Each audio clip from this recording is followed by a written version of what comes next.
el libro de Mateo, capítulo 5, en su versículo 1, dice de la siguiente manera: viendo la multitud, subió al monte, y sentándose vinieron a él sus ¿qué? Sus discípulos. Una vez más dice, viendo la multitud. ¿Quién veía la multitud? Jesucristo. Subió al monte Jesucristo, y sentándose vinieron a él sus discípulos. ¿Quiénes vinieron a él? ¿Y qué pasó con la multitud? ¿Y qué pasó con la multitud? Se quedó. Dice que se quedó. ¿Dónde dice eso? Bueno, dice cuando menciona que vinieron a él sus discípulos. Si no diría vinieron a él sus discípulos y la multitud. Y en realidad nada más vinieron sus discípulos. ¿Sí? ¿Qué quiero comenzar con esto? Cuando leemos este pasaje, te das cuenta de algo muy importante y que quizá lo vas a recordar en otra parte, en otro fragmento de la Biblia que más adelantito vamos a ver. Y es precisamente que los discípulos tenían un privilegio. Di conmigo privilegio.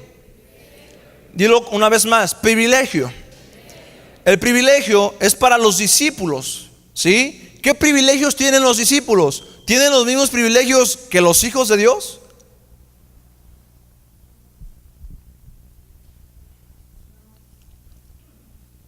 ¿Quiénes son los hijos de Dios? No, los hijos de Dios son los que creen en Jesucristo y que creyeron en Jesucristo y fueron adoptados y fueron hechos hijos de Dios. ¿Quiénes son los creyentes? Los hijos de Dios. Y cuando digo creyentes me refiero al nivel de hijos de Dios, no al creyente como al que muchas veces mencionamos. Es que los demonios también creen y tiemblan. Sí, creen porque ellos fueron creación de Dios y ellos creen, obviamente. Pero yo no hablo de esa creencia, yo me refiero a un creyente, a un hijo de Dios, al nivel de creyente, ¿sí? Un conocedor, una persona que asista a una iglesia. Ese es un creyente, de acuerdo a lo que yo hoy quiero hablarte. Porque todos creen, claro, todos creen, pero un creyente es aquel que busca esforzarse. Pero un discípulo va más allá de eso. Entonces, la gente, todos, la creación, pues son creación, no son hijos de Dios, son nada más creación. Los que vienen a Cristo son hijos de Dios. Pero los que están en Cristo y los que hacen lo que Cristo manda se llaman discípulos, ¿sí? Y los discípulos en varios fragmentos de la Biblia te das cuenta que tenían ciertos privilegios que los demás no tenían. Uno de ellos es lo que acabamos de ver en esta historia, en Mateo 5, versículo 1. Dice que viendo la multitud, Jesús lo único que hizo fue irse hacia el monte. ¿Para qué? Para apartarse de la multitud. Pero los que subían con Jesús, ¿quiénes eran? Eran los discípulos, así es. Misma situación que pasa cuando Jesús va a orar al monte y llama a sus discípulos. Y de repente deja 9, se lleva otros 3 y él se va aparte a solas y cuando regresa los ve dormidos. En cierta manera los 12 representan el discipulado, pero quizá había 3 que tenían quizá ya un nivel mayor que el que quizá tenían los otros 9. ¿Por qué pasa esto? ¿Acaso Dios hace excepción de cada uno de nosotros? ¿Acaso Dios prefiere a unos que a otros? No, no es así. Todo parte de que Dios decide trabajar en cada uno como Él quiere y como a Él le place. Pero cada uno decide y determina dónde va a querer estar el día de mañana de acuerdo al proceso que Dios lo está llevando. Pasa algo bien curioso. Recuerdo, mi hermana se le perdió un teléfono, se lo robaron. Y el día de hoy llegó y se te había quedado su teléfono en el camión. Y yo dije, ¿otro teléfono? Dije, o reprendo a Satanás o algo, ¿no? Pero en realidad yo entendí que Dios iba a tratar en algo en ella. No sé qué. Pero quizá un teléfono puede impactar mucho en alguien por lo que representa o por lo que significa quizás sentimentalmente. Para otro quizás se le rompe un zapato y se está muriendo por el zapato que se le rompió. Y uno puede decir, ¿cómo estás llorando por un zapato que se te rompió? Pero quizás los demás no saben que es el único par de zapatos que tiene. Entonces cada uno tiene una perspectiva diferente de acuerdo a la situación por la que está atravesando. Eso que nos lleva a un crecimiento para que podamos llegar a ser discípulos de Jesús. Quizá para otros es que le pegue un cáncer. ¿Y qué comparas un cáncer con un par de zapatos? Pues quizá no hay comparación. Pero quizá el nivel de esa persona que está pasando por cáncer ya es un nivel mucho mayor, porque él lo ha buscado, él lo ha deseado. Y comúnmente nosotros nos mezclamos a veces. Y ya no sabemos si somos los discípulos o somos los de la multitud. En otras palabras, no sabemos si somos los del monte o los del o los del montón. ¿Por qué? Porque para ir a otro nivel espiritual yo necesito pagar un precio. Y ese es el problema de muchos de nosotros, que queremos que Dios nos dé ciertas cosas, pero a cambio de nada de nosotros hacia Dios. ¿Sí estamos? ¿Alguien tiene necesidad de un milagro? Sí, yo lo tengo. Pero después de que tú recibas ese milagro, ¿qué estás dispuesto a hacer por Jesús? Quizás no vas a hacer nada, nada más recibes tu milagro, Dios te sana y sigues igual. ¿Por qué? Porque así había hombres que venían a Jesús, Jesús los sanaba, y de repente nada más de los 20, de los 30, nada más llegaba uno, llegaba dos a decirle: Dios, yo sí te quiero servir, tú me sanaste, ahora yo te sirvo. ¿Y qué pasaba con todos los demás que recibían el mismo milagro y la misma bendición y la misma dicha y el mismo conocimiento y la misma palabra que Jesús hablaba? Por eso insisto, necesitamos pagar un precio. El llegar a otro nivel cuesta mucho. Muchas veces decimos: Señor, revélame tu palabra. Decimos: Señor, usa mi vida. Decimos: Señor, llévame a esto. Pero realmente esa propuesta que tú le haces a Dios, o esa petición que le haces a Dios, conlleva una gran responsabilidad de compromiso y de pagar un precio. Recuerdo que decía la hermana: yo le pido a Dios que me dé paciencia. Quizá otro va a decir: yo le pido a Dios que me dé de su paz, yo le pido a Dios que me dé esto. Sí, Dios está dispuesto a darte todo eso que tú necesitas. El problema es de que no hemos cambiado ni la mínima parte de nuestro comportamiento, de nuestra disciplina, de nuestra conducta, de nuestra devoción hacia Dios por nada. Y no podemos llegar a ese nivel, no podemos llegar a ese punto donde podamos ser usados por Dios. ¿Por qué? Porque nosotros no queremos. Dios, vamos a decirlo de esta forma, porque no creo que sea la intención de Dios. Pareciese que Dios está aferrado a querer cumplir su propósito en cada uno, pero tú estás aferrado y yo estoy aferrado a que no se cumpla. A como dé lugar, no se va a cumplir. ¿Por qué crees? Porque no hemos muerto, porque no hemos renunciado a las cosas que nos estorban. Dios no le va a dar revelación a nadie que no haya sido pasado por ningún proceso, o que haya sido pesado, para que Dios sepa si eres responsable o no de lo que tú le estás pidiendo a Dios. Te lo vuelvo a decir: Dios no te va a dar un ministerio, Dios no te va a dar un llamado, Dios no te va a dar un propósito sin tú haber antes sido probado y pesado. Pesado me refiero a que, a ver, sí o no, si la aguanta o no la aguanta. Dios no te va a dar eso hasta no haber pasado por ese proceso.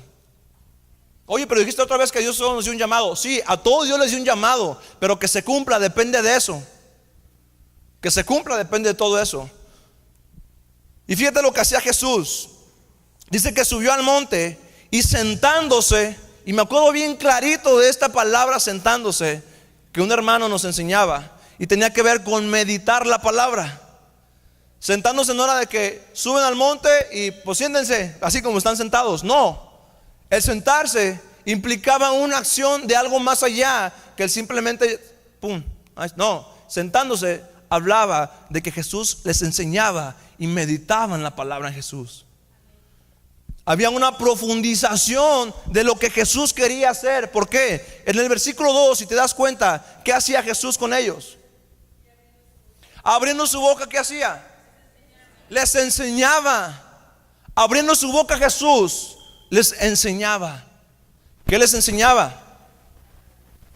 La palabra, la que supuestamente, escucha bien, la que supuestamente todos conocemos, la palabra que supuestamente todos ya entendemos. ¿Te ha pasado que cuando escuchas una predicación y vuelves a escuchar otra similar o parecida, tú dices, esto yo ya lo sé, yo ya lo había escuchado, esto ya no me edifica, ya no me ministra?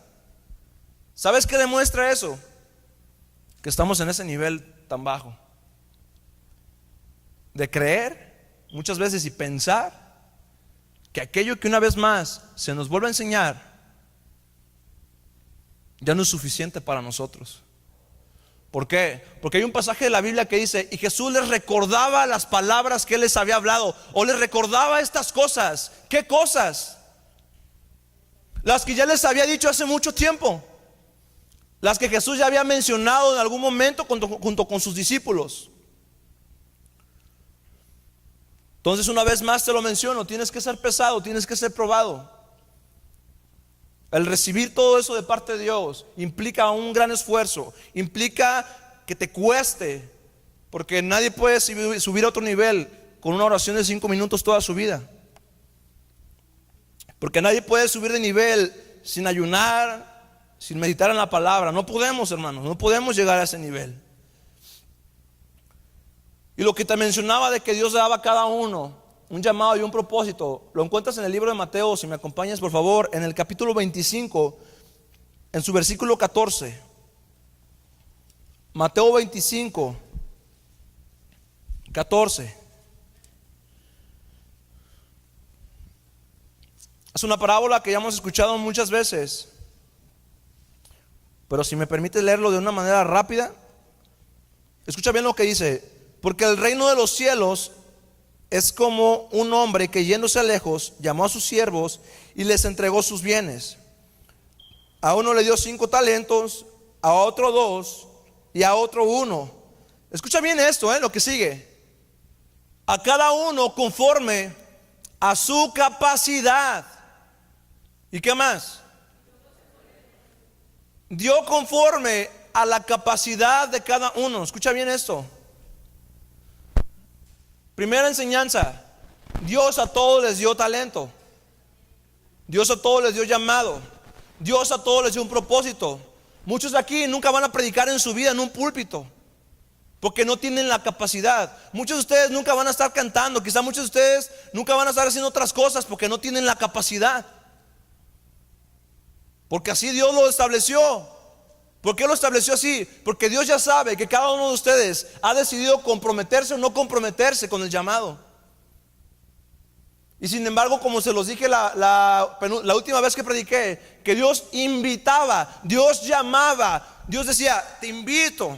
No imponía, invitaba a cada uno a ser parte de ese llamado y de ese propósito. Lo que sí me queda claro es de que los tres tenían ya una tarea y una comisión asignada por este hombre, por su amo, vamos a decirlo así. Te doy 5 talentos, te doy 2 talentos y te doy 1 talento. Lo único que yo necesito es que trabajes eso que te estoy dando.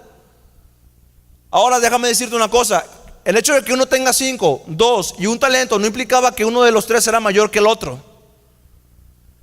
¿Sí estamos? Ay, ¿por qué él puede tocar 20 instrumentos y cantar y predicar? ¿Por qué puede hacer eso? ¿Y por qué yo puedo esto? No, es que no se trata de que eso te haga mayor, hermano. Eso no te hace mayor. Es más, la persona de un solo talento puede tener una unción más poderosa que el que tiene 5 talentos. Puede hacer más que el que tiene 5 talentos. Lo increíble es de que le pedimos a Dios que nos use, que nos llame, que nos revele, que nos muestre, que nos lleve, cuando nada más Dios nos da un talento y ni siquiera un talento podemos trabajar para Dios. Y le estás pidiendo 5, le estás pidiendo 3, le estás pidiendo 4 y nomás tienes 1 y ni siquiera ese 1 lo puedes explotar a tu máximo potencial. ¿De qué te sirve pedirle a Dios tanto y que no estés comprometido? ¿De qué te sirve pedirle a Dios tanto y que no pagues un precio por eso?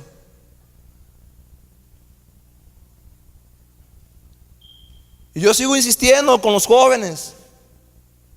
Si cada uno no paga un precio, se va a quedar donde está, ¿no? Aunque vayan a 300,000 campamentos.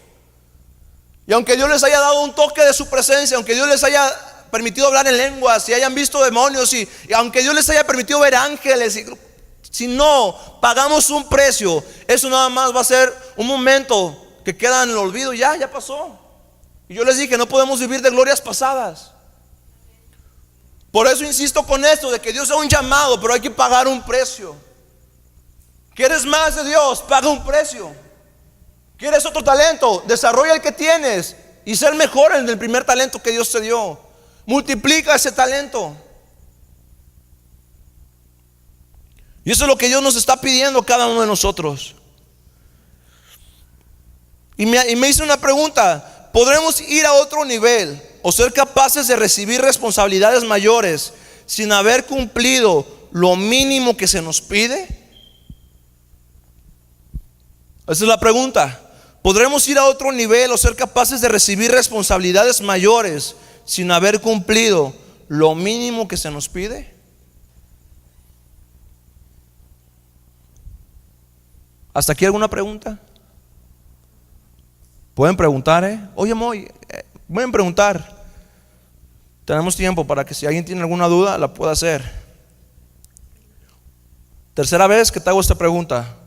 ¿Podremos ir a otro nivel? Escucha bien. ¿Podremos ir a otro nivel o ser capaces de recibir responsabilidades mayores sin haber cumplido antes lo mínimo que se nos ha pedido?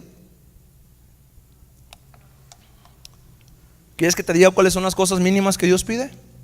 Mateo 26:40, por favor.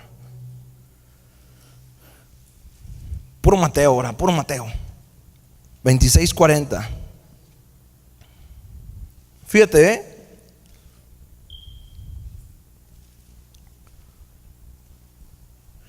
Si me acompañas a leer el versículo 36,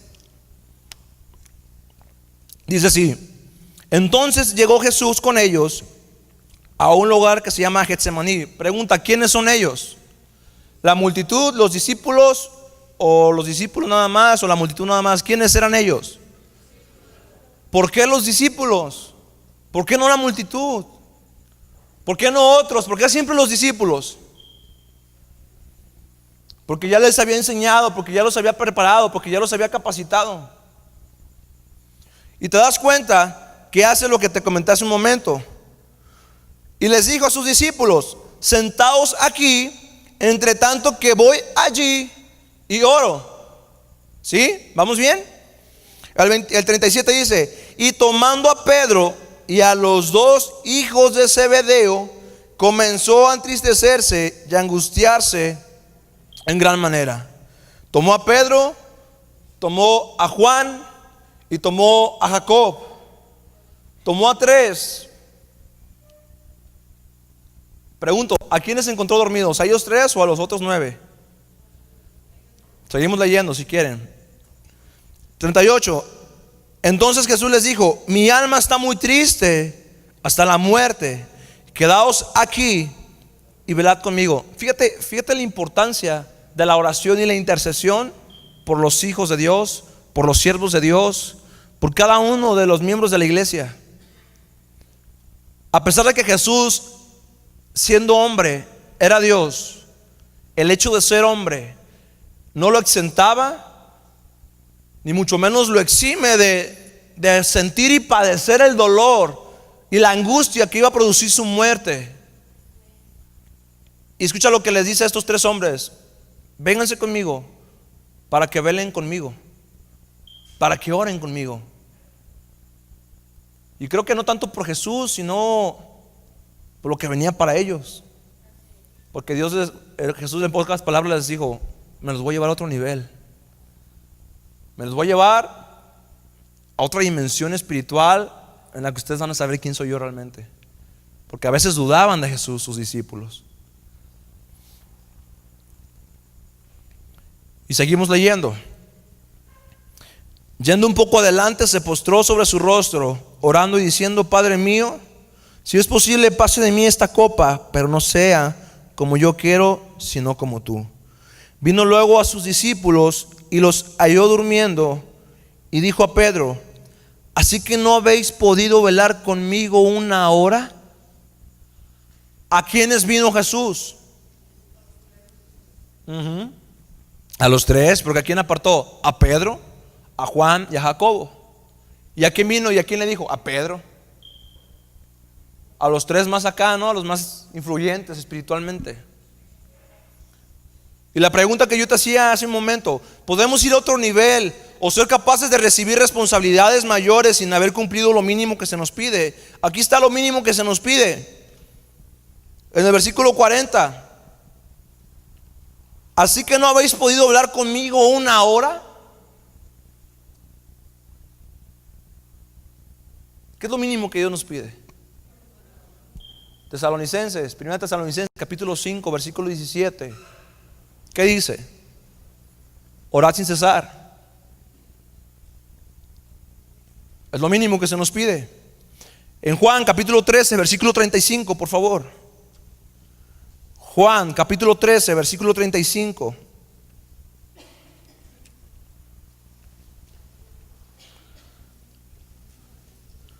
Juan capítulo 13 versículo 35. En esto conocerán todos que sois mis discípulos, si tuviereis amor los unos por los otros. ¿Qué es lo que pide Dios? Lo mínimo. Lo mínimo. ¿Acaso podrá fluir de mí una doble unción y podrá fluir de mí una presencia de su Espíritu Santo si no puedo amar a mi hermano? En la gracia de Dios sí, pero no debería ser así. Debería funcionar por lo que realmente hay en mí. Eso es lo mínimo que Dios pide. Si te vas más adelantito en el capítulo 15 versículo 8. En esto es glorificado mi Padre, en que llevéis mucho fruto y seáis así que mis discípulos. ¿Alguien ha producido fruto hasta este tiempo? Y es mi pregunta. ¿Cuánto fruto hemos producido, hermanos? ¿Cuánto? A ver, ¿cuánto fruto?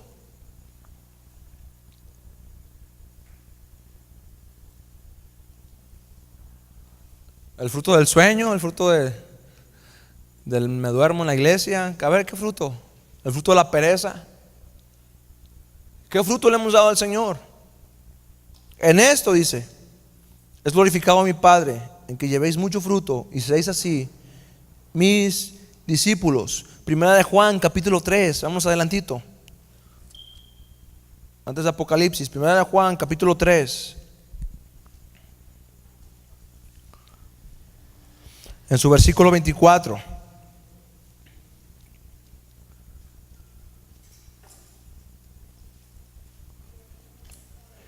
Primera de Juan capítulo 3 versículo 24.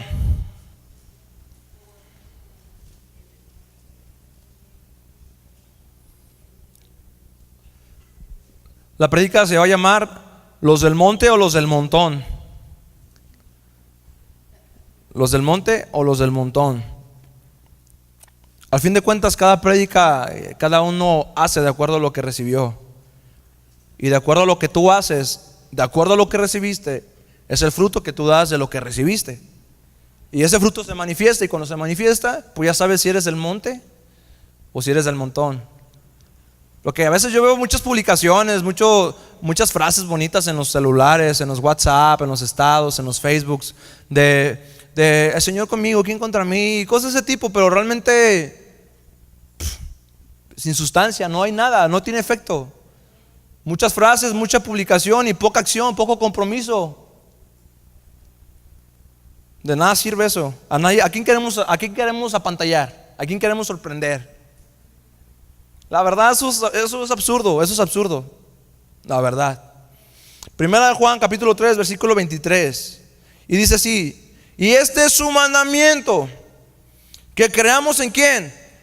En el nombre de su Hijo Jesucristo. Ahí les doy una herramienta o un versículo así de esos que pegan duro para la teoría o para la fe o para la creencia del testigo de Jehová, que dicen que Jesucristo pues no es Dios. Y pues ahí está, ahí dice: es un mandamiento, que crean ¿en quién? En el nombre de su Hijo Jesucristo. ¿Sí? Y después, otra vez esto, como dan lata. Y nos amemos unos a otros como nos lo ha mandado. Y lo que sigue: y el que guarda sus mandamientos permanece en Dios y Dios en él. Ahora yo pregunto, ¿Permaneces en Dios? Segunda pregunta, ¿Dios permanece en ti?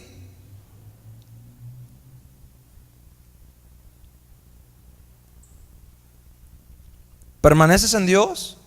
Esa es la pregunta.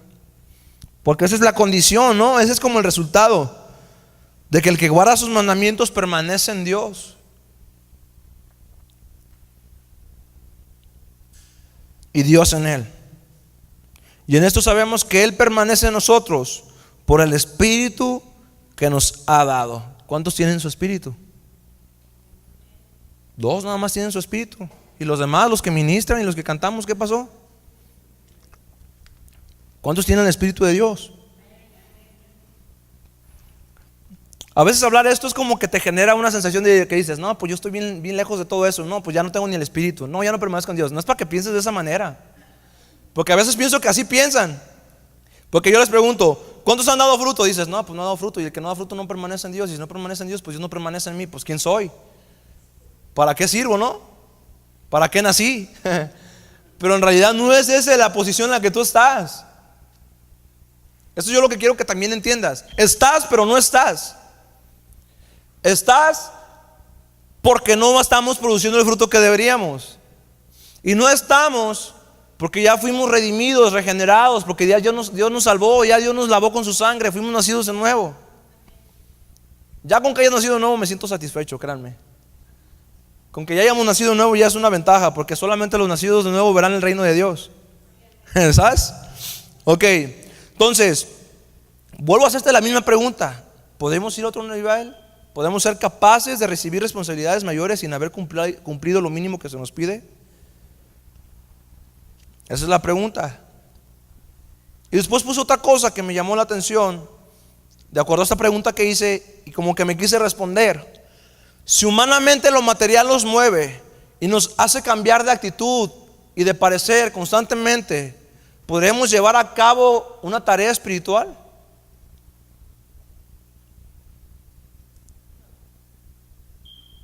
Así que, ¿qué dijo?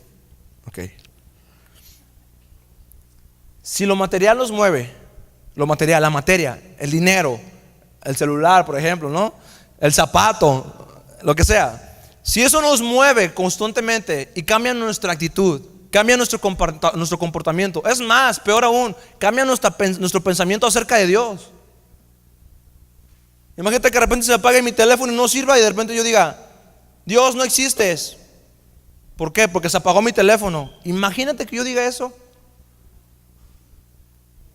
Suele pasar. Entonces, si eso nos mueve, escucha bien, hasta para dudar de la existencia de Dios, ¿acaso Dios podría encomendarnos una tarea espiritual? Si en lo material somos más movidos que el trigo, más zarandeados que el trigo. Entonces, ¿qué hacía Jesús con sus discípulos? Les enseñaba. ¿Qué les enseñaba?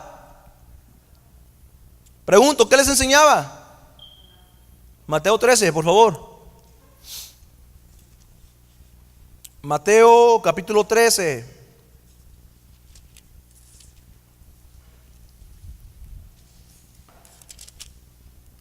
Mateo 13, versículo 11. Esto nada más es para los discípulos. Esto es para los discípulos, o para los que quieren ser discípulos, porque no todos nacemos de nuevo y ya somos discípulos. No, el discípulo se forma. ¿Estamos de acuerdo? Di conmigo, el discípulo se forma. Así es. ¿No dijiste así es? Así es. Ok, Mateo 13, versículo 11, dice así: Él respondiendo les dijo. ¿Quién respondió? Jesús. Porque a vosotros os he dado saber los misterios del reino de los cielos, mas a ellos no les es dado. ¿Quiénes son los discípulos? Los del monte. ¿Quiénes son ellos? Los del montón. ¿A quiénes les dio la revelación de los misterios? A los del monte. Y del monte no me refiero a la marca de Capsu, a los del monte. ¿Y a quién no se los dio? ¿A quién?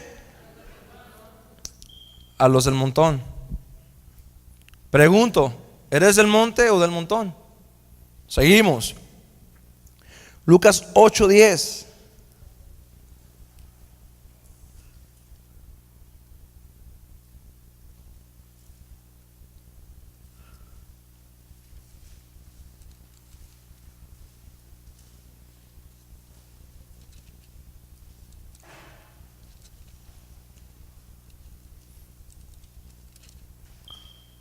Lucas 8:10. Y lo mismo.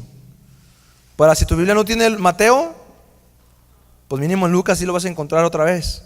Lucas 8:10 dice así. ¿Ya están ahí? Y él dijo: a vosotros os he dado a conocer los misterios del reino de Dios, pero a los otros por parábolas, para que viendo no vean y oyendo no entiendan. ¿Quiénes entienden? Los discípulos, los que tienen el Espíritu Santo. 1 Corintios 2, porque el Espíritu Santo ¿qué? Escudriña lo más profundo del corazón de Dios. Cosa que ojo no vio, cosa que oído no oyó. Todo eso, ¿para quiénes? Para los discípulos. ¿Estamos? Ok. Cuando lleguemos a ese nivel de ser una iglesia o un creyente, un discípulo del monte, vamos a comenzar a crear de nosotros un ambiente o una atmósfera donde la iglesia sea una iglesia madura. ¿Sí estamos? ¿Por qué? Porque la iglesia que es madura tiene su esperanza totalmente en las cosas ¿de dónde? De arriba. Exactamente. Una persona que ya es un discípulo, una persona que ya ha alcanzado una madurez, su importancia y su enfoque está en las cosas que están arriba en el cielo, las cosas celestiales, las cosas del reino, no en las cosas de la tierra. Dice la Biblia, porque muertos somos. Porque todo aquel que se enfoca en las cosas de la tierra está muriendo lentamente, porque su fuente está ¿qué? En lo material. Y como les dije, si estás enfocado en lo material, ¿acaso Dios podrá darte una comisión espiritual? No, exactamente no. Una iglesia madura entiende el propósito de Dios. Una iglesia, un hijo de Dios que escudriña y medita su palabra, entiende el propósito de Dios. Y es a lo que Dios nos quiere llevar día con día. ¿Estamos? Voltea con lo que está a tu lado y dile: no te duermas.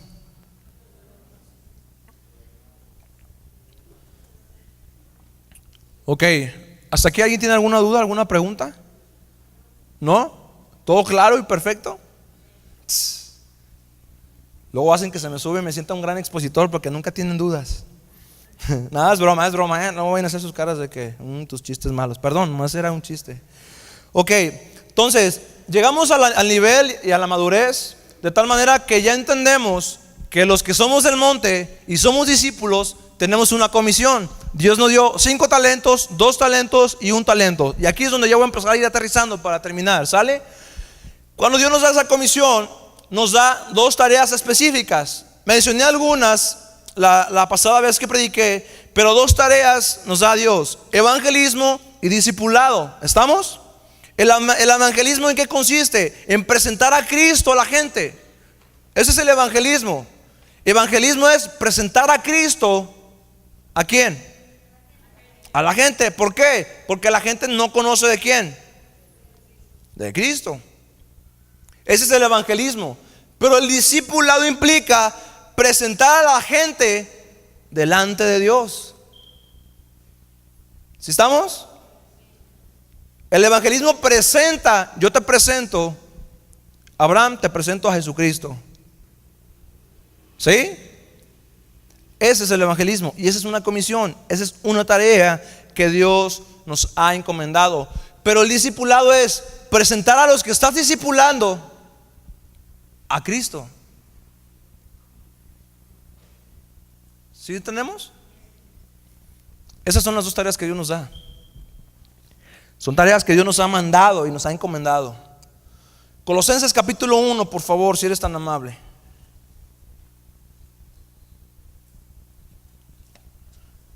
Colosenses es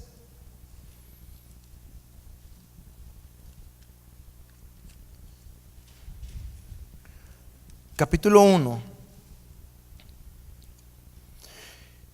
Y vamos a leer del versículo 3 y me acompañan todos con su vista, por favor. Repito, Colosenses capítulo 1, versículo 3. Y dice así: siempre orando por vosotros, damos gracias a Dios, Padre de nuestro Señor Jesucristo, habiendo oído de vuestra fe en Cristo Jesús y del amor que tenéis a todos los santos. A todos los santos aquí se refiere a los miembros de la iglesia, no a San Pancho, San Lucas, no, se refiere a los miembros de la iglesia. A causa de la esperanza que os está guardada en los cielos. ¿Cuántos tienen una esperanza guardada en los cielos? A ver, ¿cuál es? La vida eterna. Nada más y nada menos que la vida eterna. Casi nada. ¿A poco no te causa emoción eso? Pero se nos olvida a veces y se nos va la emoción. Y a veces nos volvemos tan terrenales que se nos olvida la eternidad. Está feo eso, ¿no? ¿En cuál íbamos? 5, gracias. De la cual ya habéis oído por la palabra verdadera del evangelio. Es que no hay otra. Di conmigo, no hay otra. No hay otra. O sea, búscale por donde le busques, busca cualquier otro libro que te hable con tanta certeza, que te hable con tanta exactitud, gracias, con tanta exactitud, que realmente así te digas, ah, caray, esto sí me sacudió. Porque puedes leer un libro de Paulo Coelho y pues quizás es poesía, es romance y todo lo que tú quieras. Es más, ni sé ni quién es Paulo Coelho, pero se me ocurrió. Y puedes leer esos libros, pero hasta cierto punto como que te meten en la atmósfera de lo que está viviendo el escritor, pero hasta es pasajero eso. ¿Cómo lo digo? Te envuelve, gracias, esa palabra, gracias. Te envuelve en el contexto o en el texto de lo que estás leyendo. Pero la palabra de Dios no nomás te envuelve, te hace enojar, te confronta, penetra su palabra, te transforma su palabra. O sea, ningún libro ha transformado vidas como la Biblia. Ningún libro ha tenido tantas ventas en la historia de la humanidad como la Biblia. Ningún libro jamás en la historia ha sido traducido tantos idiomas y tantos lenguajes y dialectos como la Biblia. O sea, no existe otro libro, lo han querido destruir sin fin de veces. Y la Biblia ahí sigue. ¿Por qué? Porque la palabra dice en Isaías, marchítese la flor, dice, pero la palabra de Dios permanece para siempre. Esa es una profecía, ya está. Así que aunque le hagan como le hagan, aunque quemen todas las imprentas del mundo, la palabra ya está por una eternidad. Y si no estuviera el libro, ¿sabes dónde estaría? En el Espíritu Santo que nos la revela, que nos la da. Así que aunque me destruyan la Biblia, yo sé que el Espíritu Santo me va a mover y me va a redarguir hacia lo que a Dios le agrada y lo que a Dios no le agrada, siempre y cuando el Espíritu Santo esté en mí. Porque si no está en ti, híjole, pues ni aunque busques en Google. Eso es lo que puede pasar. Entonces aquí dice otra verdad. Y si la acabas de leer, o si te acabas de dar cuenta, dice, de la cual ya habéis oído por la palabra verdadera del evangelio, que ha llegado hasta ti, hasta mí, hacia cada uno de los que vivimos en esta tierra, porque la palabra va a llegar hacia todos, así como a todo el mundo. Lo acabo de decir ahorita. ¿A dónde? A todo el mundo. Así que no van a tener excusa de que nunca escucharon la palabra. Y lleva fruto, ¿quién? La palabra, dice que no vuelve vacía. Y crece también en vosotros desde el día que oísteis y conocisteis la gracia de Dios en verdad, como lo habéis aprendido de Epafras, nuestro consiervo amado, que es un fiel ministro de Cristo para vosotros, quien también os ha declarado vuestro amor en el Espíritu. Seguimos leyendo, vamos a leer hasta el 14. Por lo cual también nosotros, desde el día que lo oímos, no cesamos de orar por vosotros y de pedir que seáis, aquí está algo que Dios quiere en cada uno de ustedes, de nosotros. Que sean ¿qué? llenos del conocimiento de su voluntad. Aquí está, escucha bien. Nos hemos olvidado de que aquí está todo. Se nos ha olvidado eso, hermanos. Aquí está todo, no hay otro más. Aquí está todo. Por eso es bien importante leer con entendimiento. Fíjate lo que dice: que seamos llenos del conocimiento de su voluntad. ¿La voluntad de quién? De Dios. Ay. Entonces quiere decir que realmente aquí está escrito el para qué fui llamado, el para qué fui escogido, el para qué fui creado. Porque en la palabra lo encuentro todo. Y muchos todavía no saben ni siquiera qué van a hacer en la vida. Bueno, qué bueno es la palabra de Dios, qué bueno es Dios. Dice, con toda sabiduría e inteligencia espiritual. Acuérdense, no la inteligencia de los hombres, no la inteligencia de este mundo, no la ciencia y el conocimiento de esta tierra, sino la ciencia del Espíritu Santo. El entendimiento, la sabiduría del Espíritu Santo. ¿Fortalecidos con qué? Perdón, con razón no me contestaron. Vamos en el 10.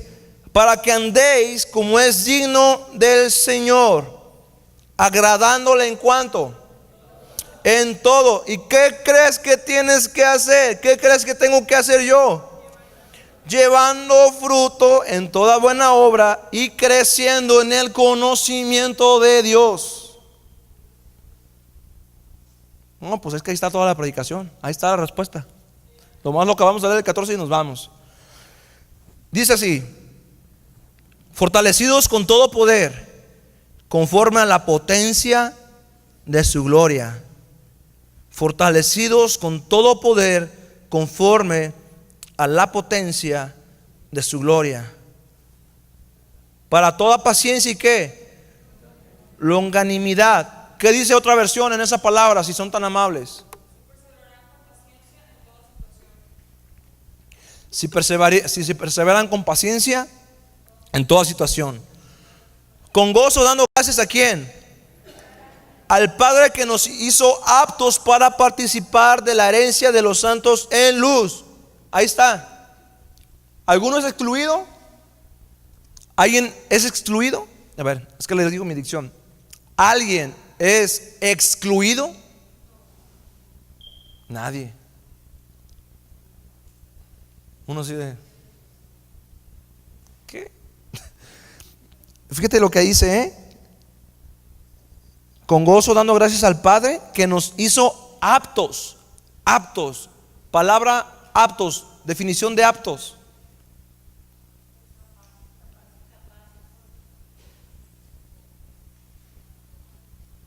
¿Eres apto? ¿Qué te detiene? Es la pregunta. ¿Eres apto? ¿Qué te detiene? O sea, ¿eres apto para ser del monte, pero prefieres ser del montón? No, es que no debe ser así. Acuérdense, yo les dije que más bien, la fe viene por el oír, pero como la fe viene por el oír, también viene la duda. Pero comúnmente más viene la duda por lo que vemos. Y lo que vemos es muy engañoso. Puede estar muy lejos de la verdadera realidad de las cosas. O sea, lo que tú estás viendo, a veces yo veo las caras de las personas y yo puedo pensar, no le importa lo que se está hablando. Pero si me dejo llevar porque pienso eso, no pasa de que los condena al infierno ahorita. Pero si yo me dejo mover, si yo no me dejo mover por lo que estoy viendo, quizá el Espíritu me muestre y me diga, está pasando por una enfermedad. Y yo así de, caray, o sea, su cara es de enfermedad. No es de... Los que tienen cara de así por cansados, eso ya no es culpa ni de Dios ni de nosotros, porque ese cansancio es del trabajo. ¿Sí? Ok. Entonces, o de su patrón que los explota. Entonces cuando el Espíritu Santo nos muestra así, pum, dices, caray, ya veo con mis ojos de visión nocturna. No, con mis ojos espirituales. Ya puedo percibir espiritualmente y comienzo a actuar en lo que Dios me está llamando. Pero insisto, Dios a todos nos hizo aptos. Di conmigo aptos. Di, soy apto. Tú eres apto, así es. Eres apto para participar de la gloria de Dios, para participar de la herencia de los santos en luz, el cual nos ha librado de las potestades de las tinieblas, de la potestad de las tinieblas, y trasladado al reino de su Hijo amado, o de su amado Hijo. Los que vivían en la muerte y que estaban en el infierno, así firmado, me voy al infierno, acepto, claro. ¿Por qué? Por pecador, por fornicario, adúltero, mentiroso, hurtador, etcétera, por trabajar en Bimbo, por eso se van a ir al infierno. Entonces, ¿qué pasa? Viene Jesucristo, y como yo les leía hace un momento, que lo amamos a Él, porque Él nos amó primero. Él nos escoge, dice: hey, ¿te gusta esta parte de la herencia del reino de los santos? ¿Te gusta el reino de los cielos? ¿Te agrada como una propuesta para una recompensa futura a tu esfuerzo? Y tú dices: encantado, Señor, ¿qué debo de hacer? ¿Dónde firmo? No, yo ya firmé con mi sangre. Ah, caray. ¿Por qué? Porque pues nuestra firma no vale de nada, porque si valiera nuestra firma, pues hubiésemos muerto nosotros, ¿no? Entonces la sangre de Jesús firmó, y fue abolido el decreto que había en nuestra contra, para que todos ustedes, una vez más, sean parte de los discípulos que van al monte y que no son del montón, que no se mueven en emociones, que no se mueven en circunstancias, en quien tenemos redención por su sangre. Lo acababa de decir ahorita, ahí está, era. Por quien tenemos redención por su sangre, el perdón de pecados. Wow. Y en este pasaje que leímos de Colosenses 1, versículo 3 al 14, hay tres cosas que igual, si quieres apuntarlas, igual te las voy a decir. Y esta es la conclusión en esta noche. Lo primero que vas a hacer es dar fruto. Di conmigo: dar fruto.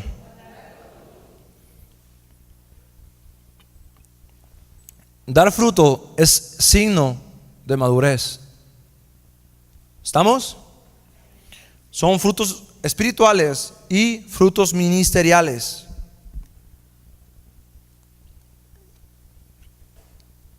Te lo vuelvo a decir. En Colosenses capítulo 1, del versículo 3 al versículo 14, híjole, pasaríamos horas sacando un estudio acerca de todo esto que hemos leído. Realmente es hermoso, es glorioso eso. Y te das cuenta que primero tienes que dar fruto. Te lo acabo de decir, es el punto 1. Das fruto, y eso quiere decir que comienzas a madurar y produces fruto espiritual y fruto ministerial. El fruto ministerial es cualquier servicio que tú puedas dar. Ministerio, servicio. ¿Sale? Eso es cumplir con la obra de Dios. Lo otro que tú adquieres después de que vas madurando es un conocimiento de Dios. Es decir, tienes la disciplina.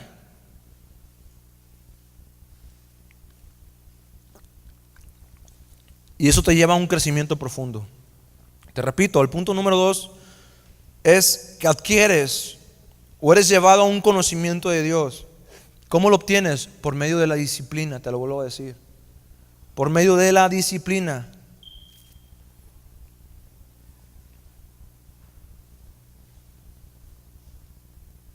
Chécate estas dos cosas que te voy a mencionar ahorita. La falta de disciplina mata el crecimiento de la iglesia.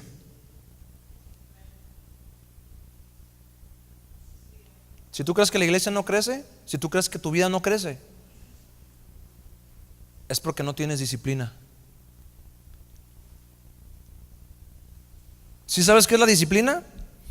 La disciplina es la que toma aquella persona que tiene que entrar a trabajar a las 7 y quizás se levanta a las 5 de la mañana para tener que bañarse, tener que preparar su lonche, tener que, no sé.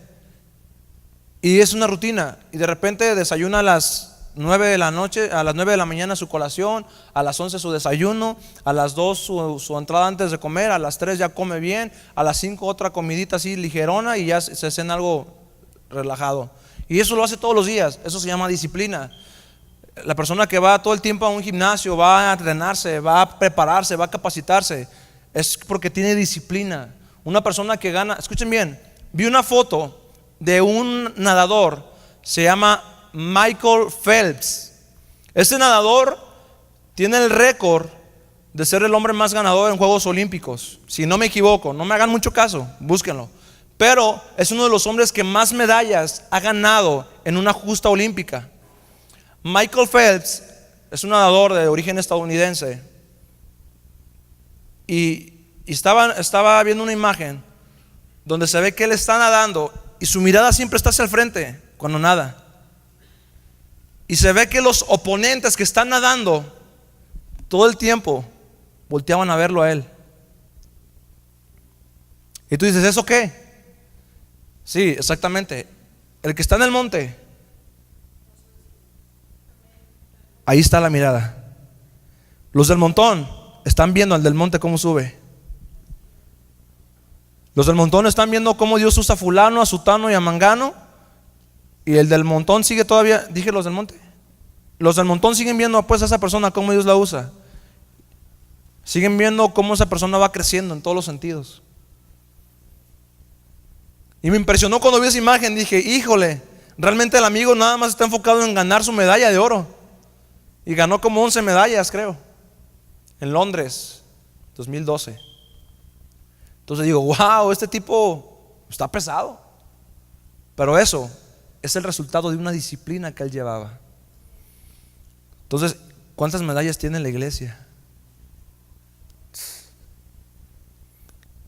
¿Se han visto las insignias que le ponen a los militares? Yo no sé de qué se las ponen, si por cuántos mató, no sé, o cuántas guerras fue, no sé de qué se las ponen. Pero tiene muchas medallas, ¿no? Y mientras más medallas eres más prestigiado, eres una persona de más prestigio, de más reconocimiento. Entonces, vuelvo a decirlo, la falta de disciplina mata el crecimiento de la iglesia. Y para tener un conocimiento espiritual necesitamos disciplina.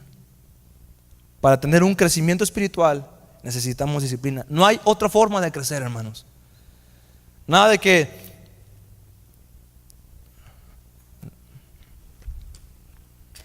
ahí está, Isaías 49:51. Y así es como Dios quiere así quieres que Dios te hable. Eso no es disciplina. Disciplina. Vamos a leer todo Proverbios. Venga, Proverbios 1. Y ya empezamos a leer Proverbios. Es más, tanta disciplina tengo que no son tan Proverbios. Ahí está. Los Proverbios de Salomón, hijo de David, rey de Israel. La disciplina te va a enseñar a que primero sepas quién es Salomón.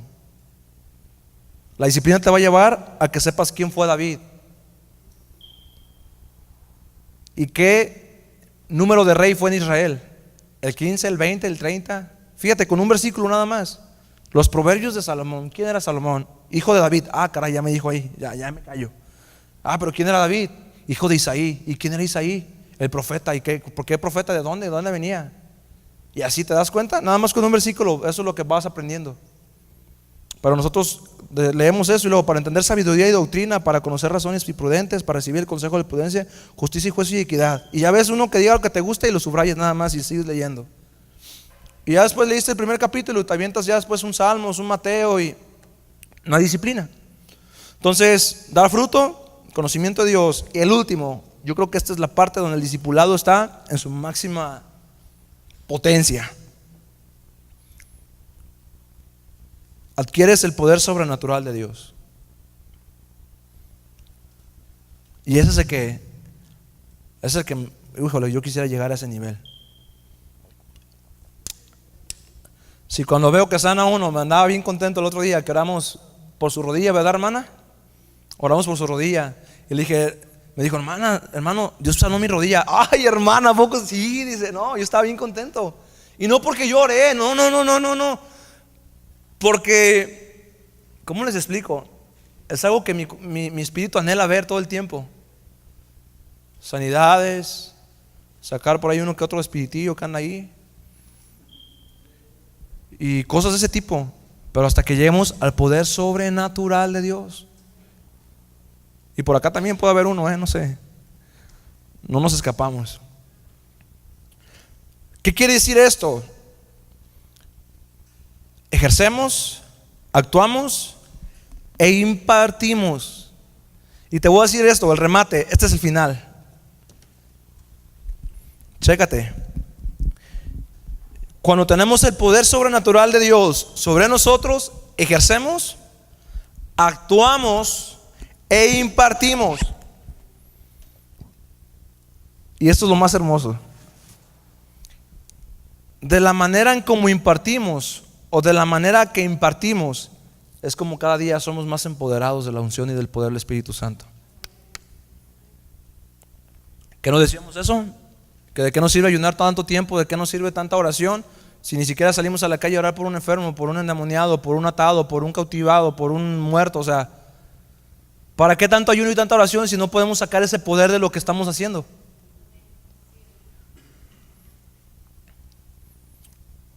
Y no es que Dios te detenga, es que nadie quiere hacerlo. Porque subirse al monte tiene e implica que tengas que pagar un precio. De manera que tú impartes, y mientras más impartes, Dios te va empoderando más. Gloria a Dios.